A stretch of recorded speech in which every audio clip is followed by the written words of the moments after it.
नमस्कार दर्शकों, स्वदेश न्यूज के खास कार्यक्रम सबकी बात में आप सबका स्वागत है। आज मेरे साथ एक बहुत ही इंटरेस्टिंग पर्सन है, बहुत वोकल है, खुल के बोलते हैं, बिल्कुल नहीं हिचकते हैं। राजनीति में कहा जाता है कि you have to be a diplomat, आपको बहुत सोच समझ के बोलना होता है। लेकिन मेरे साथ है लक्ष्मण सिंह जी, जो 5 बार सांसद रहे हैं, 3 बार विधायक रहे हैं, यानी 8 इलेक्शंस इन्होंने जीता है, 3 इन्होंने लूज किया है, यानी लंबी पारी खेली है। इनको ये भी बोलते हैं, सोच समझ के ही बोलते हैं, लेकिन बहुत कुछ ऐसा बोल जाते हैं कि राजनीतिक गलियारों में भूचाल आ जाता है। चलिए आज हम इनसे बातचीत करेंगे। हमारे साथ बहुत सारे मुद्दे हैं बात करने को। लक्ष्मण सिंह जी, आपका स्वदेश न्यूज के ऑफिस में इस कार्यक्रम सबकी बात में बहुत बहुत स्वागत है। धन्यवाद। जैसा मैंने कहा, सोच समझ के बोलते हैं, आप भी सोच समझ के बोलते हैं, लेकिन आप आईना दिखाते हैं। कांग्रेस को कई बार आपने बताया है कि ये सही नहीं है, ये बात ठीक नहीं है। गंभीरता से क्यों नहीं ली जाती आपकी बातें? कभी ली भी जाती हैं और कभी नहीं भी ली जाती हैं, दोनों बातें हैं। और आज की स्थिति में तो गंभीरता से ली जा रही है, तो मैं संतुष्ट हूँ। ली जा रही है? हाँ, ली जाती है। आपने पिछले दिनों राहुल गांधी के ही अस्तित्व पे क्वेश्चन कर लिया था, लीडरशिप पे क्वेश्चन कर लिया था। मैंने अस्तित्व पे सवाल नहीं किया था, लीडरशिप पे मैंने कहा था हम सब कार्यकर्ता हैं और हम सब कार्यकर्ता हैं, और इसके अलावा मैंने कुछ नहीं कहा। यू क्वेश्चन, यू सेड कि राहुल गांधी लीडर नहीं है, एक सिंपल सांसद हैं।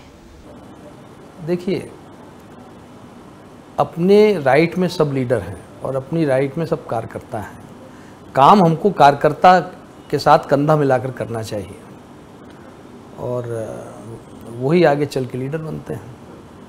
आपको लग रहा है कि इस वक्त जो कांग्रेस की स्थिति है, जिस तरह का भगदड़ है, सब बीजेपी में जा रहे हैं, कमल का फूल थाम रहे हैं हाथ के बदले, आपको लग रहा है कि लीडरशिप चेंज होना चाहिए?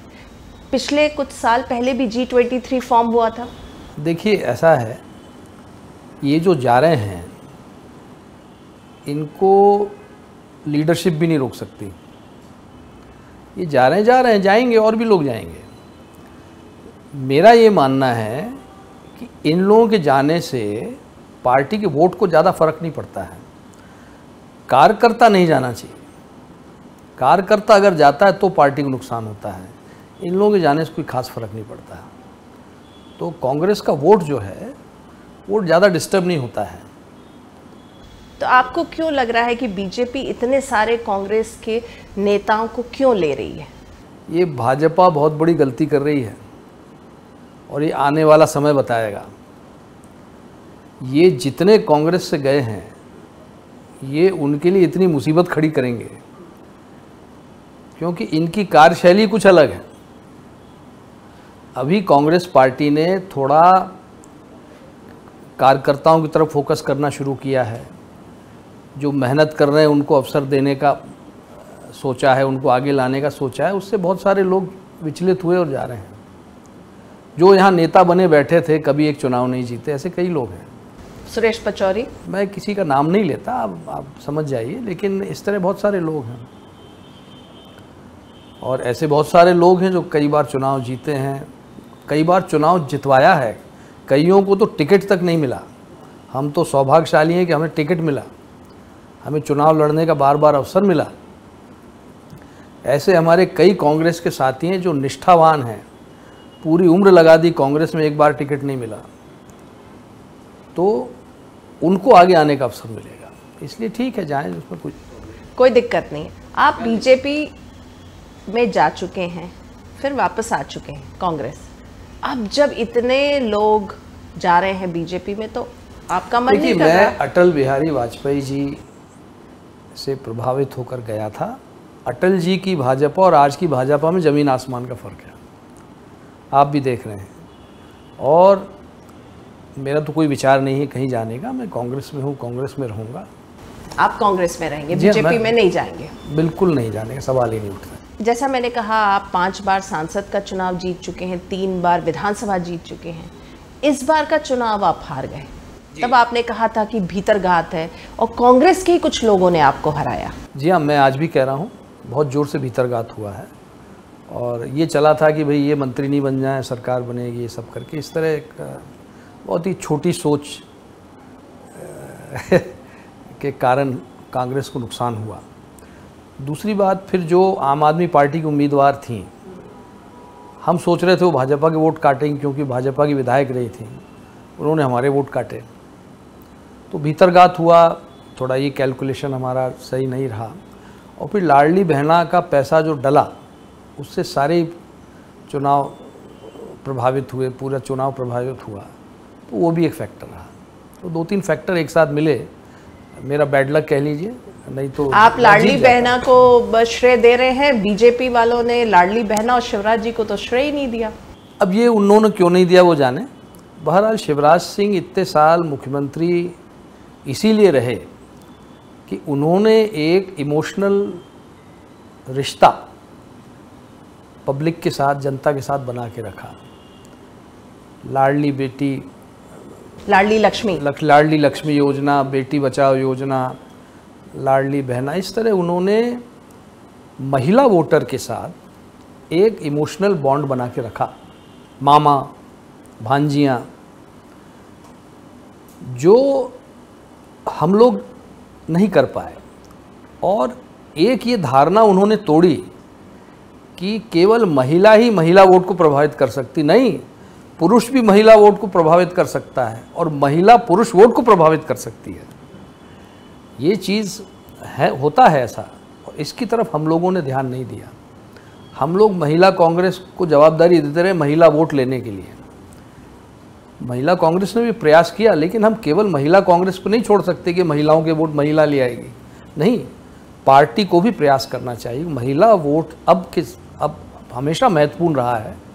पहले महिलाओं का मतदान कम होता था, आज महिलाएं खूब सारा भारी संख्या में जाके मतदान करती हैं। शिक्षित लड़कियां हैं जो नई नई वोटर बनी हैं और उनमें बहुत जागरूकता है।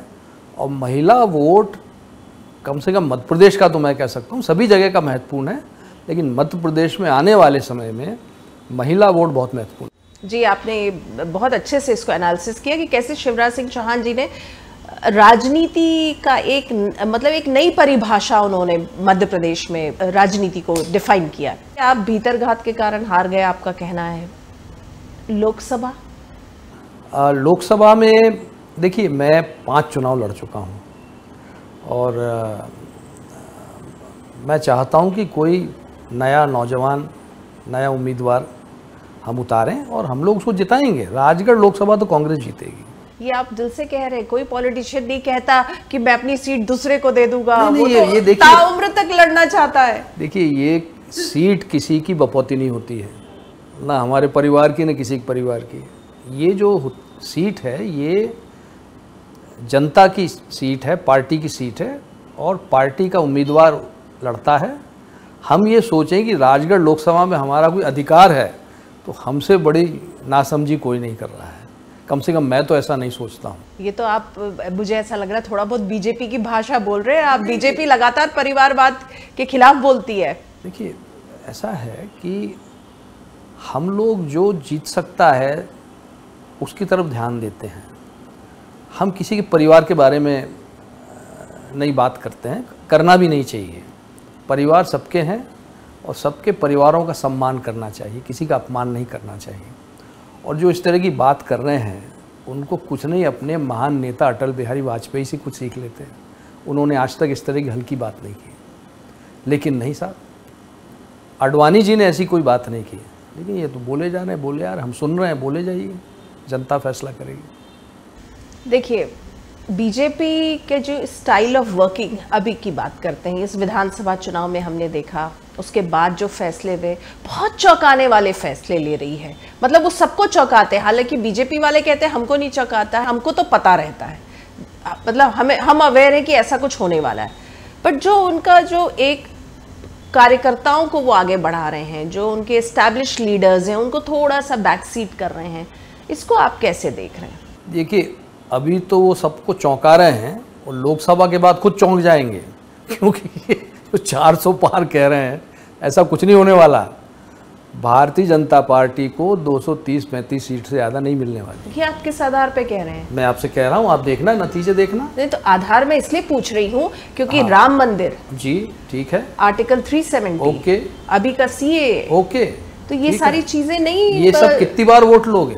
राम मंदिर के नाम पे तुम कब से वोट ले रहे हो? कब तक लोगे? राम मंदिर बन गया, बहुत अच्छी बात है। भगवान राम हमारे आराध्य देव हैं, हमेशा हमेशा रहेंगे। कब तक वोट लेते रहोगे? कब तक? भगवान राम के नाम पे वोट लेना क्या अच्छी बात है? भगवान राम क्या तुम्हारे ही हमारे नहीं हैं? सबके हैं भगवान राम। आपने मंदिर बनाया, अच्छी बात है, हम उसको बुरा नहीं कह रहे हैं, लेकिन वो कब तक करोगे? आज बेरोजगारी की बात करो, व्यापार की बात करो, शिक्षा स्वास्थ्य की बात करो, इन बातों पर ध्यान दीजिए। तो इस पर ध्यान देना इनको पड़ेगा और इसके जवाब देना पड़ेगा। और मैं इसी आधार पे कह रहा हूँ कि देश भर में जो टेलीविज़न पे दिखा रहे हैं वो स्थिति नहीं है, बहुत अलग स्थिति है, और नतीजे बताएंगे आप कह रहे हैं 230 सीट्स आएंगी लोकसभा में, तो विधानसभा की चलिए अगर हम बात करें तो विधानसभा में तो कमलनाथ जी क्लेम कर रहे थे, नकुलनाथ जी क्लेम कर रहे थे, क्या हो गया? माहौल पूरा कांग्रेस के फेवर में है। अब देखिए, ये महिलाओं को राशि देने की बात सबसे पहले कमलनाथ जी ने कही थी, और उसको काउंटर करने के लिए इन्होंने ये योजना ये बनाई और पैसा डालना शुरू कर दिया। चुनाव के बीच में पैसा डाल दिया, जो कि पूरी तरह गैरकानूनी है। तो चुनाव आयोग को संज्ञान लेना था, उन्होंने भी नहीं लिया। अब इसमें बेचारे कमलनाथ जी क्या करें, उन्होंने तो अच्छा प्रयास किया था। और कांग्रेस का घोषणा पत्र कोई ख़राब नहीं था, बहुत अच्छा घोषणा पत्र था, बहुत सोच समझ के बनाया था। लेकिन चलिए, अब ठीक है, जो होना था हो गया। पर एक चीज़ मैं कहूँगा कि मध्य प्रदेश ने कमलनाथ जी जैसा लीडर, उनको मुख्यमंत्री के रूप में 5 साल देखने का अवसर खो दिया है। वो इतना इन्वेस्टमेंट लेकर आते मध्य प्रदेश में, और वो बहुत काबिल नेता हैं। उनकी सेवाएं हम नहीं ले पाए, इस बात का मुझे दुख है। लेकिन उनका भी तो मोह भंग हो गया था कांग्रेस से, वो भी बीजेपी के द्वार तक पहुंचे लेकिन दरवाजा ही नहीं खुला। वो कभी नहीं गए बीजेपी के द्वार पे। वो खुद कह रहे हैं कि मैंने तो कहा ही नहीं। तो ये इस तरह एक हवा खड़ा किया गया था, और वो कांग्रेस के हैं, कांग्रेस में रहेंगे। उनका बेटा आज कांग्रेस का उम्मीदवार है, बनेगा और जीतेगा। हाँ, लेकिन उनकी जो कार्यशैली थी वो लगातार जो है वो चर्चा का विषय था, कंट्रोवर्शियल था, कि वो बहुत ही अडीग रहते थे अपने फैसलों पे, अपने उनकी वर्किंग स्टाइल जो थी, उसी के कारण उनकी दूरी बनती गई, चाहे वो आपके जो लीडर्स हैं, चाहे वो कार्यकर्ता हैं, और उसी का नतीजा है कि आज पार्टी इस स्थिति में है मध्य प्रदेश में। अगर ऐसा था तो पिछली बार सरकार कैसे बन गई? पिछली बार कमलनाथ जी अध्यक्ष बन के आए थे, और अगर इस तरह उनकी शैली थी तो सरकार कैसे बनी? सरकार बनी ना, सरकार बनी। फिर 2020 में भी तो वही हुआ। वो क्या हुआ? कितने लोग आपके 22 लोग छोड़ के चले गए। देखिए, छोड़ के कोई जा रहा हो, कमलनाथ जी हाथ पकड़ के तो रोक नहीं सकते थे। पर मेरा ये मानना है कि कमलनाथ जी को अवसर देना था, जो हमने खो दिया। कांग्रेस की बात कर लेते हैं। आपको क्या लगता है, क्या परेशानी है? क्या कार्यकर्ताओं से बातचीत होनी चाहिए, आत्ममंथन होना चाहिए, ग्रासरूट लेवल पे बात होनी चाहिए, बड़े लीडर्स को थोड़ा बैकफुट पे जाना चाहिए, क्या होना चाहिए? मतलब व्हाट इज एलिंग कांग्रेस? कार्यकर्ताओं की सुनना चाहिए, कार्यकर्ताओं की बात सुनना चाहिए, वो क्या कह रहा है। दिल्ली में जो लोग हैं उनको वो मिल नहीं सकते हैं सबसे, तो कम से कम वर्चुअली तो जुड़ना चाहिए, बात करना चाहिए। अब ये यात्रा ज़रूर निकाली है और बहुत अच्छा प्रयास रहा और काफ़ी मेहनत हुई, इसमें सब कुछ हुआ, लेकिन इस तरह की यात्राओं में कार्यकर्ता से संवाद नहीं हो पाता है, संभव ही नहीं है भीड़ भाड़ में संवाद करना। और वो लोग ही घेरे रहते हैं जो कार्यकर्ता और जो हमारी लीडरशिप है उसके बीच में वो रहते हैं, और वो इंश्योर करते हैं कि केवल उन्हीं के लोग मिलेंगे, बाकी कोई नहीं मिलेगा। ऐसा हुआ कई जगह यात्रा में, राहुल जी का संवाद ही नहीं हो पाया। लोगों ने लाखों रुपए खर्च किए, कार्यकर्ताओं ने माला लेके खड़े रहे, वो रुके नहीं, बात नहीं हो पाई, क्योंकि केवल वही मिलेंगे, केवल वही फ़ोटो खिंचाएंगे जिनको इर्द गिर्द रहने वाले लोग पसंद करेंगे, बाकी लोग नहीं। तो ये उचित नहीं है, इसका नुकसान हम उठा रहे हैं।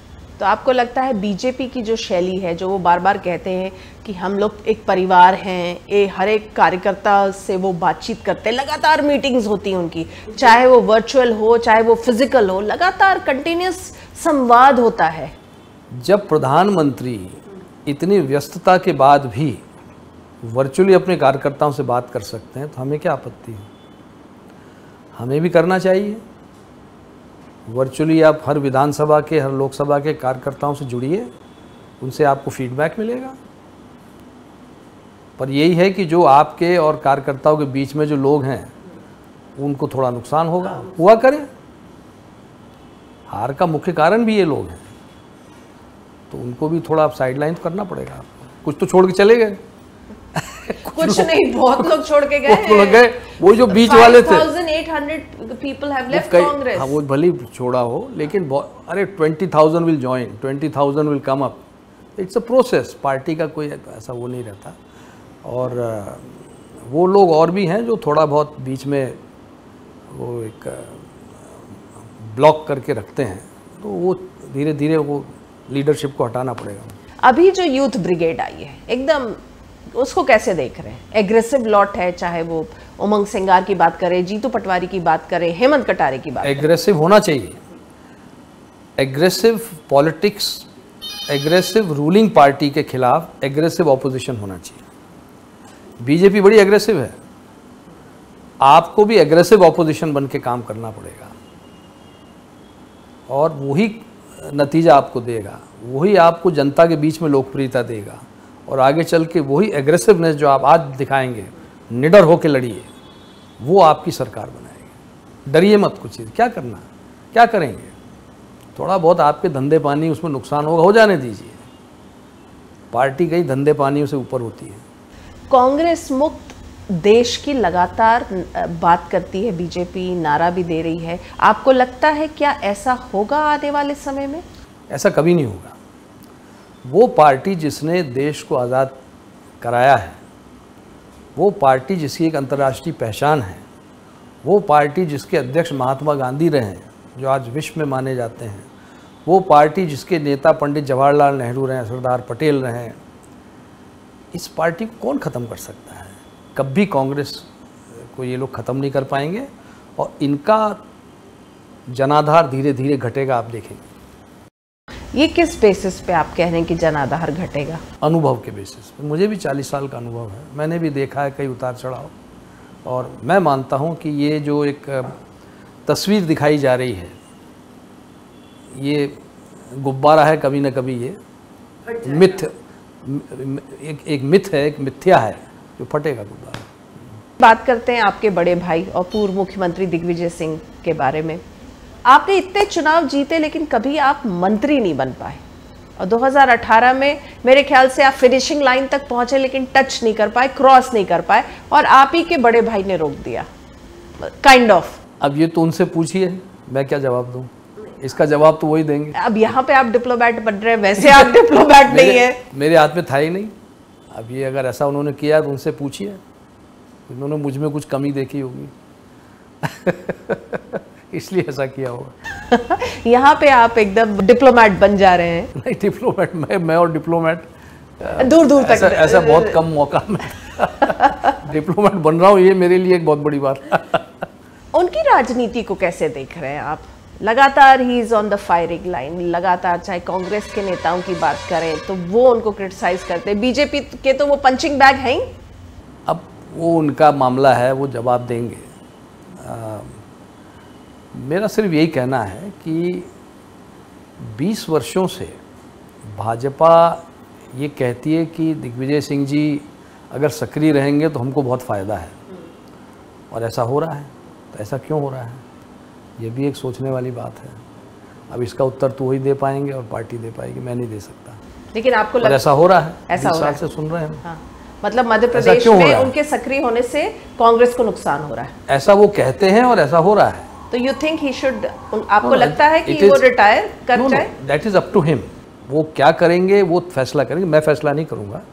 पर ऐसा क्यों हो रहा है, एक सवाल उठता है मन में अब इसका उत्तर वही दे पाएंगे, मैं तो नहीं दे सकता। बीजेपी और कांग्रेस के भी कई नेता जो हैं वो दोनों पूर्व मुख्यमंत्री, चाहे कमलनाथ जी हों या दिग्विजय सिंह जी, दोनों के वर्किंग शैली पे क्वेश्चन मार्क उठाते हैं, दोनों के पुत्र मोह पे सवाल उठता है, दोनों के जिस तरह से दोनों ने कहते हैं कि मध्य प्रदेश की राजनीति जो है उनके बिना चल नहीं सकती, ये एक मैसेज देते हैं। आपको लगता है ऐसा है? उनके बिना चल रही है, उनके बिना चल रही है। जीतू पटवारी अध्यक्ष हैं, उमंग सिंगार नेता प्रतिपक्ष हैं, एक नई टीम आई है मैदान में, तो उनके बिना ही आई है ना। और ये नई टीम बहुत अच्छा काम कर रही है, मेहनत कर रही है, और मैं समझता हूँ बड़े अच्छे नतीजे आएंगे आने वाले समय में। लोकसभा में ही दिखेंगे, आपको अच्छा परिणाम दिखेगा। आप लोकसभा को लेके बहुत कॉन्फिडेंट है? मैं हूँ और मैं मानता हूँ कि अगर सब मिल के लड़ेंगे और सैबोटाज नहीं होगा तो 8 से 10 सीट हम जीतेंगे। 8 से 10? कमलनाथ जी 12 कह रहे हैं, मैं 8 से 10 कह रहा हूँ। 15 कह रहे हैं। नहीं, बहुत अच्छी बात है वो कह रहे हैं, उनका भी आकलन उन्होंने लगाया होगा, वो भी अनुभवी नेता हैं। तो मेरा आकलन है कि 8 से 10 सीट हम जीतेंगे। आपने बीजेपी को 235 सीट्स दी है लोकसभा में, कांग्रेस को कितनी दे रहे हैं? कांग्रेस अब देखिए, अभी एकदम कहना ठीक नहीं है, पर पहले से तो काफ़ी सीट बढ़ेंगी। हम लोग 75 पार तो कर ही जाएंगे, 100 के आसपास भी पहुंच सकते हैं। देखते हैं क्या होता है। लेकिन सरकार तो बीजेपी की बनेगी। पर हमारा ग्राफ तो बढ़ेगा, हमारा वोट तो बढ़ेगा। अब पिछली बार इतना ज़्यादा गैप हो गया था तो उसको 5 साल में ब्रिज करना या पूरा करना थोड़ा मुश्किल होता है। पिछले कुछ साल में कांग्रेस के अंदर जो बड़े नेता हैं उनकी डिमांड थी कि अगर कांग्रेस को बचाना है पार्टी को, तो नॉन गांधी फैमिली यानी Sonia Gandhi, Rahul Gandhi, Priyanka Gandhi, they should take a back seat. Front नहीं हो, फ्रंट फेस ना हो। भाई उन्होंने तो बैक सीट ले रखी है। नहीं, फ्रंट फेस है, राहुल गांधी की यात्रा है। बैक सीट ले रखी, खड़गे जी अध्यक्ष हैं, चुनाव करवाया, खुद चुनाव नहीं लड़े, और यात्रा इसलिए निकाली गई जिससे पार्टी को थोड़ा बल मिले। तो इसमें प्रयास तो करेंगे, प्रयास तो कर रहे हैं, अच्छी बात है। भाई एक बार टॉप पोस्ट को छोड़कर या त्याग कर फिर भी पार्टी के लिए प्रयास करना, ये अपने आप में एक बड़ी बात है। लेकिन जो लीडर्स का ये मानना है कि आपको बिल्कुल ही बैक हो जाना पड़ेगा, फ्रंट में एकदम। अभी भी जैसे खड़गे जी आप लोग सब कहते हैं, लेकिन सबको पता है actual power lies with Gandhi family. नहीं, ऐसा नहीं है, खड़गे जी भी फैसले लेते हैं। खड़गे जी ने टिकट के मामले में उन्होंने भी फैसले लिए हैं, उनका भी अनुभव है, वो भी एक बड़े अनुभवी नेता हैं और उनका अनुभव भी। और इसमें कोई सारे टिकट कोई गांधी फैमिली बांट रही है, ऐसा कुछ नहीं है, ये सब सम्मति से बट रहे हैं। स्टेट लीडर्स को बहुत, जो नए नए नौजवान स्टेट लीडर्स हैं उन्होंने लिस्ट भेजी है, उस लिस्ट को लगभग 85% टिकट्स फाइनल हो रहे हैं। तो इसमें कहाँ दखल है? स्टेट लीडर्स को मजबूत किया जा रहा है, अच्छी बात है। मैं तो शुरू से कह रहा हूँ करना चाहिए। आप जब विधायक थे तब तो आपका जो डेली रूटीन और आपका वर्क शेड्यूल तो बहुत हेक्टिक रहता होगा। अब जब आप विधायक नहीं हैं तब कैसा रहता है? विधायक नहीं है तो भी एक्टिव तो रहते हैं, पर कुछ मेरी हॉबीज़ हैं उनको फॉलो करने का समय मिला है, वो मैं करता रहता हूँ। जैसे क्या हॉबीज़? ये हॉबीज़ है, मेरा वन संरक्षण की एक बहुत बड़ी मेरी हॉबी है। आपने किताब भी लिखी है। म्यूज़िक का मुझे बहुत शौक है, गाने का शौक है, थोड़ा बहुत वो कर लेता हूँ। गाना गाते हैं आप? थोड़ा बहुत गा लेते हैं कभी। पल पल दिल के पास तुम रहती हो। एग्रीकल्चर का बहुत शौक है तो मैं उसमें करता हूँ। कभी तो करेंगे, थोड़ा संगीत का भी। तो फैमिली खुश होती होगी ना कि आप समय दे पा रहे हैं घर हाँ, पे? परिवार को मैं समय दे रहा हूँ, देना भी चाहिए। और सक्रिय राजनीति में इतना हम नहीं दे पाते थे, पर राजनीति में मैं पूरी तरह सक्रिय रहूँगा। जो लोग सोच रहे हैं कि घर बैठ जाएगा वो गलत सोच रहे हैं। मेरी सक्रियता रहेगी।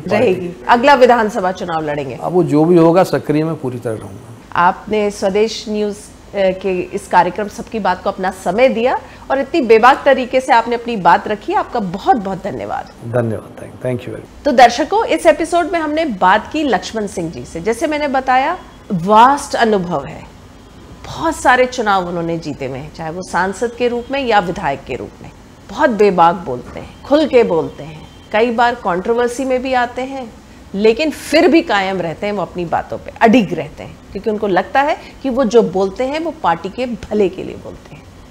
तो इस बार के एपिसोड में बस इतना ही। अगले हफ्ते हम एक बार फिर से मुलाकात करेंगे एक नए मेहमान के साथ। तब तक के लिए दीजिए हमें आज्ञा। नमस्कार।